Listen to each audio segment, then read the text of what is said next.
Fala galera, sejam mais uma vez bem-vindos aqui ao canal, que é o Sr. Balcão, você está no Balcão Pop. E gente, vocês pediram no vídeo curto que eu fiz aqui no canal, na área dos shorts, analisando a Odisseia do Nolan, vocês pediram pra mim, não um, mas dois vídeos sobre o Nolan. Eu perguntei qual vocês preferiam, se vocês preferiam um vídeo maior sobre a Odisseia ou se vocês preferiam um ranking dos filmes do Nolan. Vocês pediram os dois, eu vou atender porque eu tô devendo vídeos mais longos aqui pra vocês. Então, só uma coisa, gente, pra quem não tá acompanhando, eu tô fazendo muito vídeo muito diferente, muito experimental na área de shorts aqui do canal. Então, assim, se você tá achando que o canal tá pouco ativo, na verdade o canal tá muito ativo, só que na área de shorts por questões de limitação de tempo e também questões das mudanças na plataforma do YouTube que estão me obrigando a mudar o tipo de conteúdo que eu faço. Mas quem quiser acompanhar, acompanha aí que eu acho que tá bem legal os vídeos que eu tô fazendo pro shorts. Mas vamos lá, sem mais delongas, é momento de hoje a gente debater, fazer um veredito final das minhas opiniões sobre a Odisseia do Nolan. E vamos começar, eu vou começar falando uma coisa que é muito triste realmente que seja tão difícil fazer um debate desse filme, de um filme como esse, sem ter que levar em consideração tanta coisa ao redor do filme, tá? E não que eu ache que eu não devesse levar em consideração, porque assim, nenhuma arte é só a arte, né?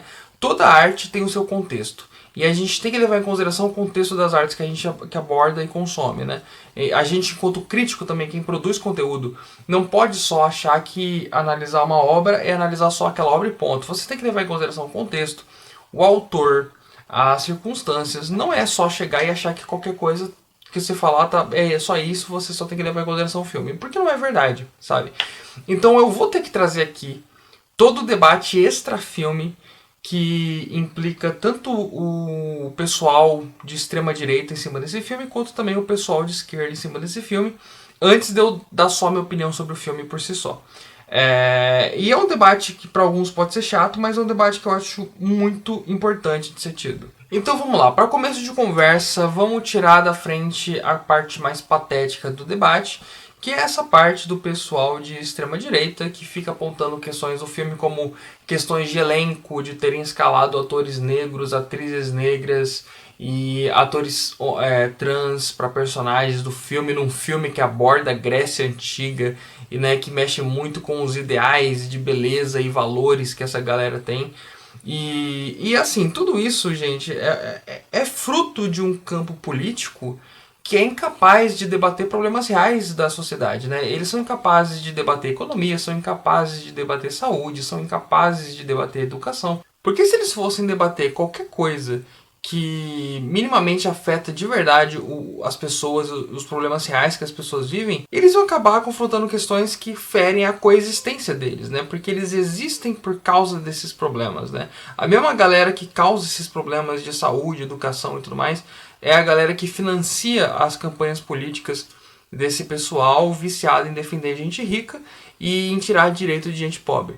Então, é claro que eles precisam de criar debates falsos para causar pânico moral na população e eles se manterem relevantes entre as pessoas em eleições, né? E é por isso que a guerra cultural que eles mesmo inventaram é muito bom para eles, é muito útil para eles, porque eles estão lá criando fantasmas para poder bater nos fantasmas, o povo achar que eles estão fazendo algo por alguém, quando eles na verdade estão só debatendo o quão linda a Lupita Nyong'o é.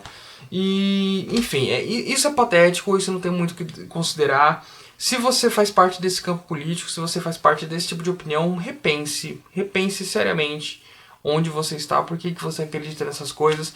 Pense se realmente isso são questões que te afetam de alguma forma, de alguma maneira no seu dia a dia. Agora, vamos falar do povo que acha que vai se safar desse vídeo, talvez, mas que eu acho muito problemático. Eu não vou dizer que eu acho igualmente problemático, porque nada é tão problemático quanto essa galera que eu já falei. Mas assim, mano, o pessoal de esquerda que vai levantar uns debates ridículos e patéticos em cima desse filme, eu acho que vale a pena a gente entender de onde vem isso, sabe? De onde está vindo esses debates. O primeiro debate que eu quero chamar a atenção é que eu vi um vídeo, eu queria muito ter salvado esse vídeo, porque eu adoraria estar fazendo um react desse vídeo agora, mas foi um vídeo de uma historiadora, eu acredito, de uma estudante de letras, uma coisa assim. Mas era uma estudante levantando o debate de como esse filme é ofensivo em alguns sentidos, porque ele não está meramente adaptando um livro de fantasia. E tratar a Odisseia como meramente um livro de fantasia é desrespeitoso aos povos que cresceram com a Odisseia sendo meio que um livro religioso. E aí ela vai explicar a toda a galera, a toda aquela área da Europa que cresceu com a Odisseia sendo esse meio que esse livro fundador do seu país e da sua região e tudo mais, tudo aquilo. E assim, mano, pra essa galera vão tomar no cu. Vão tomar no cu com sabor de caramelo, assim, porque, gente, não tem como levar isso a sério, sabe? Não tem como se levar isso a sério em nenhuma instância. Primeiramente porque nem se a gente for considerar a Odisseia puramente como um livro religioso, um livro religioso, né, de sua época e tal. Eu não acho que livros religiosos mereçam não serem tratados como obra de arte na hora de uma adaptação. Imagina onde a gente estaria sem o Príncipe do Egito. O Príncipe do Egito cospe em Êxodos, e tá tudo bem, tem que cuspir mesmo, sabe? Eu não acho que a gente deve nenhum tipo de fidelidade histórica ou cuidado maior com livros de teor religioso. Eu acho que podem sim adaptar aí o Bhagavad Gita como se fosse uma obra de fantasia, e foda-se, entendeu? Eu acho sim que certas religiões e certos povos merecem trabalhos mais cuidadosos por questão de historicamente serem maltratados, historicamente serem mal retratados, historicamente as pessoas tratarem de uma forma ruim e tendenciosa. Então, sabe, mitologia inca, mitologia asteca, orixás, isso tudo são mitologias que não sejam mitologias, ou não é que não tenham elementos de fantasia ali maravilhosos para você explorar numa obra de ficção e que não devam ser explorados em obras de ficção também. Mas é todo um campo que foi tão mal explorado, tão maltratado, usado de má fé pelas pessoas tal ocidente ao longo das eras, que eles merecem um cuidado maior, merecem um tratamento maior quando forem aí eventualmente abordados em filmes da Pixar, em animações, em tudo quanto é coisa que eventualmente acaba sendo adaptado. Agora, mitologia grega, fucking Odisseia, que já foi adaptada por Bob Esponja. A psicanálise junguiana foi fundada em cima de arquétipos desses mitos. Todo o Herói das Mil Faces, os livros de narrativas foram criados em cima dessas histórias mitológicas gregas e romanas. Não tem a sociedade não deve nenhum respeito a esses livros, entendeu? E mesmo assim respeita, e respeita pra caralho. Mas, mano, super-herói, Hércules, filme do The Rock de Hércules. Mano, não tem como eu levar a sério uma pessoa que realmente faz um vídeo, grava um vídeo e posta um vídeo defendendo algo minimamente próximo como deveríamos tratar a Odisseia como algo religioso. Não deveriam. Ninguém deveria nunca. É fantasia, foda-se. Isso, primeiro ponto. Segundo ponto, a galera que vai trazer o debate em cima da acuração histórica para questões como roupas, vestes, objetos cênicos, cenários e tudo mais. Isso eu acho que tem um pouco mais de validade no campo real do levantar o debate. E literalmente só levantar o debate. Tem canais maravilhosos de moda histórica no YouTube que eu adoro acompanhar, que vão fazer vídeos excelentes sobre as diferenças entre as roupas de um filme que se diz de época e a época real que o filme retrata. Isso eu acho muito válido, eu acho muito interessante, eu acho muito divertido. Agora, levar isso para o campo da crítica ao filme, eu acho que ignora o papel do diretor e do autor na visão daquela obra, na visão que ele deu para aquela obra. Aí eu já acho uma coisa muito mais estúpida e muito mais sem sentido de ficar levando a sério. Porque um diretor, um criador, um autor pode ter a sua visão sobre a sua obra. É claro que determinadas visões levantam debates a respeito do quão superficial foi aquela visão. Então, por exemplo, quando a gente levanta debates sobre as adaptações do Zack Snyder para Watchmen, por exemplo, que eu já tenho um vídeo aqui todo no canal sobre, eu acho que são debates pontos muito bons que se levantam, porque não são só debates que apontam o dedo pro Snyder e falam assim: Snyder, você deveria ter adaptado Watchmen de forma X. Não, são pontos que ele adaptou que faz as pessoas se perguntarem o quão o Snyder sequer entendeu a obra. Levantam questões a respeito da superficialidade daquela adaptação. Como aquela adaptação é uma adaptação superficial da obra. Mesma coisa pode ser dita da adaptação que saiu esse ano, acho que da Emerald Fennell, em cima de Morro dos Ventos Vivantes, que muito além da questão histórica e tudo mais, e de só ter mudado questões do livro para um filme, as mudanças que a diretora fez, os atores e atrizes que ela escalou, não uma coisa muito whitewash, né? Atores brancos para retratar personagens não brancos. Tudo isso não eram apenas mudanças, não eram questões tão simples assim. Eram questões que afetavam a integridade da obra e que colocavam em xeque o quanto aquela diretora sequer entendeu aquela obra que ela está adaptando.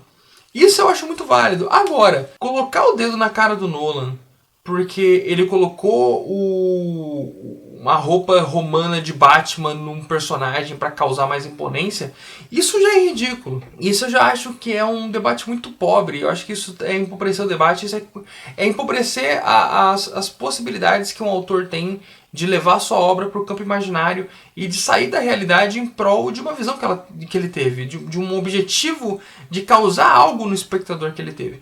E aí que tá, se as pessoas levantam críticas ao Nolan que de fato vão no cerne do isso que o Nolan fez empobrece a obra, empobrece a adaptação, empobrece o Odisseia, aí eu acho que é interessante. Agora, se vão na veia do porra, deveria ter sido mais acurado historicamente, deveria ter tido roupa X, mas o Nolan foi de roupa Y, pela pura e simples questão dele ter mudado algo do texto original ou da representação da época, isso eu acho que é muito pobre e eu acho que isso é procurar a sarna para se coçar. De todos os debates extra-filme, né, para além do filme, que se levantaram com o lançamento do Odisseia, o único que eu realmente concordo e que realmente me afetou e que eu acho que é um ponto muito relevante a ser levantado é do quanto o Nolan é um diretor aristocrata, com tendências aristocratas, com tendências de elitizar o cinema demais.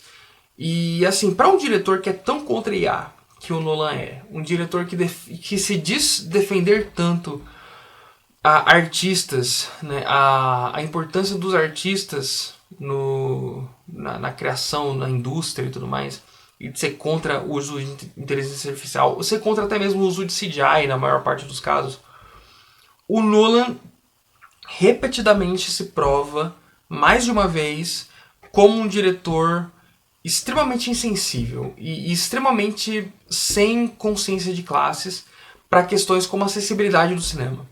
Então ele constantemente toma decisões que eu acho que ferem a arte do cinema enquanto é esse lugar de universal. Então isso já tinha acontecido, acho que muito brutalmente em Tenet, quando ele forçou o lançamento do filme em plena pandemia, em nome, não, o meu filme tem que ser visto em grandes telas. Mas por quem? Por quem que vai poder ir nesses cinemas? E quem vai nesses cinemas ver esse filme? Vai estar sendo colocado em risco. E ele não se importou com nada disso. E agora com o Odisseia teve todo o debate em cima do fato de que você pagava mais para ver um filme melhor. Você tinha níveis de pagar por esse filme, né? Um IMAX normal, preço X, você via 90% do filme. O IMAX 77mm, que só existe em 44 cinemas do mundo, você pagava preço tal para ver o filme 100%. No cinema normal, aí no seu cinema plebeu, você via o filme quase que pelo cortado pela metade. Em algumas cenas isso faz uma diferença enorme. E aí como que nós, críticos ou críticos periféricos, pessoas que vão ver o filme ao redor do mundo, não vão levantar como um fator crítico e de problema do filme o fato de que é um filme propositalmente nerfado e prejudicado por uma visão egomaníaca de um diretor que quer que as pessoas paguem mais caro para ver um filme melhor, entendeu? Na desculpa de ser pela experiência cinematográfica em prol de defender a experiência cinematográfica. Eu acho que aí sim levanta debate sério sobre o Nolan ser um filho da puta, entendeu? Como a gente não duvida que ele seja. Mas como de filha da puta o cinema tá cheio, né, a arte tá cheia, até o Scorsese, que é um dos GOATs da minha vida, e o Scorsese sim, um dos caras que mais ajudou a popularizar o cinema enquanto arte e tornar ele muito acessível para as pessoas fazerem e consumirem cinema, ele tá aí abraçando a inteligência artificial de braços abertos, de coração aberto, de perna aberta, sem pensar o quanto isso prejudica todo mundo ao redor dele, não dá pra ficar esperando muita barra moral pra poder analisar os filmes, né? E no fim do dia, agora enfim falando de Odisseia enquanto filme, eu achei maravilhoso. Eu acho que é um filmaço. Eu acho que você tem que ser muito cego pra não ver a grandiosidade de um filme desse nos tempos atuais. É verdadeiramente um épico do nível dos épicos do Harryhausen, do passado, do Simba, entendeu? De o Fúria de Titãs original e outros filmes da mesma pegada, que eram filmes fantásticos com stop motion e com longas jornadas e adaptações de histórias clássicas. Esse filme tem um cuidado de tornar essa experiência palpável para as pessoas. E isso é uma coisa que as pessoas perdem muito do cinema do Nolan. Eu acho que as pessoas não entendem muito isso da visão do Nolan de cinema, que eu acho maravilhoso e que eu vou falar mais no ranking. Quando eu for fazer o ranking dos filmes do Nolan, eu vou falar mais disso. Mas o sombrio e realista que o Nolan criou vai muito além do mero fazer filmes que são edgy e que são sombrios e realistas pra galera se achar pica de estar curtindo uma coisa adulta. Não, toda a questão do Nolan vem de um cinema que se propõe a ser real dentro daquele universo, sabe? Ele se propõe a ser o mais palpável possível dentro das limitações que aquela fantasia lhe impõe, sabe? Então não é que ele é um cara que ele vai ignorar o absurdo, que ele vai ignorar o fantasioso. Por isso que eu gosto tanto do Batman 3, o Cavaleiro das Trevas Ressurge. Não é que ele vai ignorar todos os pontos mais ridículos de uma mitologia que ele está trabalhando, mas é que ele vai tentar, dentro daquele ridículo, dentro daquele absurdo, criar uma experiência que seja grandiosa e sempre em conexão com a realidade do público, sabe? E em conexão em como que isso pode soar o mais real possível para o público, né? Para o público apreciar aquilo. Então até uma experiência como A Origem é meio que um experimento de ser um filme surrealista realista, sabe? Como eu vou criar imagens oníricas de sonhos que pareçam reais e que pareçam muito próximos da realidade. Então ele sempre faz uns questionamentos assim do sombrio realista na visão dele que eu acho muito interessante. E outra coisa que eu gosto muito é quando ele vai fazer filmes que são adaptações, porque eu não acho que ele seja um bom criador de histórias originais, muito menos de personagens originais. O maior defeito do Nolan é tentar criar personagens originais, porque sempre que ele tenta criar personagens originais, ele esbarra em tropos batidos, em clichês problemáticos, mulher na geladeira de um lado, preto macho do outro. Então ele sempre vai se embolar nisso. Mas quando ele pega uma obra já cimentada na cultura popular, personagens já muito cimentados na cultura popular, então ele pega o universo do Batman, né? Ele pega agora o Odisseia e tal. Ele vai trabalhar com esses universos já pré-prontos, ele consegue dar a grandiosidade, o palco que aquela história precisa. E eu acho que com Odisseia ele fez isso, ele reapresentou esse livro fantástico e essa obra seminal da história da humanidade para todo um novo público que está se fascinando por essa história agora e criando uma série de memes que demonstram o quanto esse filme está caindo nas graças do público e no que o público estava querendo consumir na atualidade, numa história que é uma história universal no sentido que ela tem ali contida nela todas as coisas que fundamentam toda a cultura popular contemporânea, sabe, até os dias de hoje, encheu de celebridades para tornar esse filme algo impossível de você olhar pro lado, impossível de você ignorar. Criou uma trilha sonora absolutamente hipnotizante, uma experiência cinematográfica única e que você não via no gênero de fantasia em décadas. O último filme que eu vi mais ou menos próximo a isso foi o A Lenda do Cavaleiro Verde, filme da A24 que eu gosto muito e que é um filme que faz uma abordagem muito sombria e palpável de uma lenda arturiana. E tem essa pegada bem, só que é um filme pequeno, de baixo orçamento e tudo mais.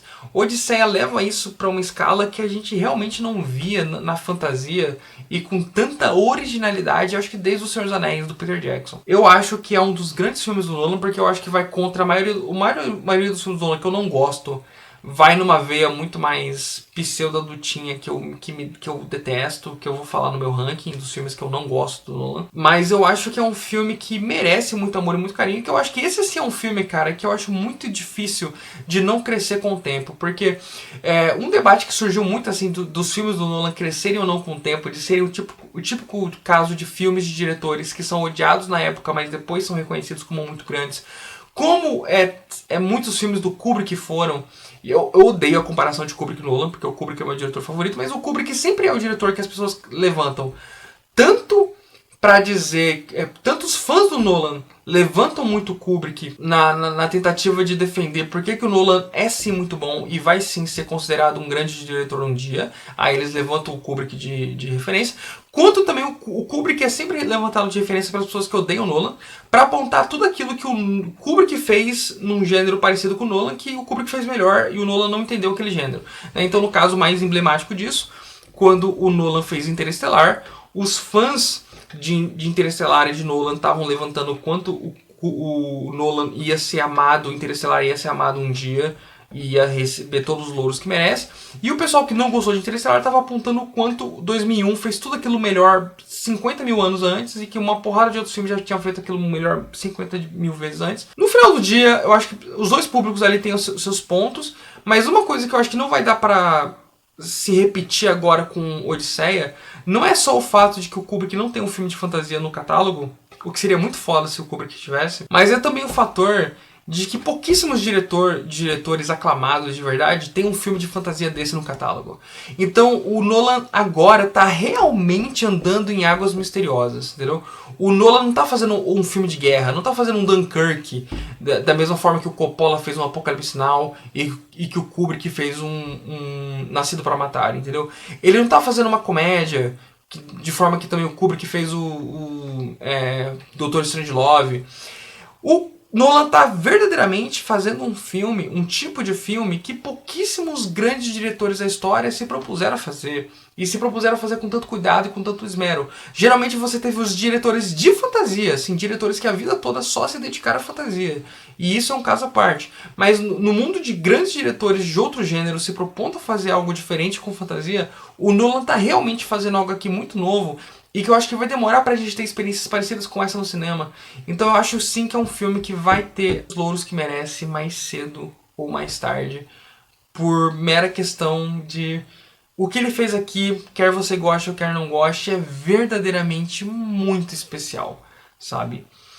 Então, gente, essa foi minha análise de Odisseia do Nolan. Espero que tenham gostado desse vídeo. Se sim, curta, compartilhe, comente a sua opinião sobre o filme também. Em breve, ranking de Nolan e comente também outras obras que vocês querem de mim. Pergunta: vocês preferem que eu faça um ranking só dos filmes do Homem-Aranha ou vocês querem que eu coloque os filmes de vilões do Homem-Aranha também? Porque eu tô com muita resistência pra assistir Mephisto, Craven e Madame Teia e Venom. Mas se todo mundo pedir, eu faço. Se não, eu só faço dos filmes do Homem-Aranha mesmo. Beijão, galera. Tamo junto e valeu!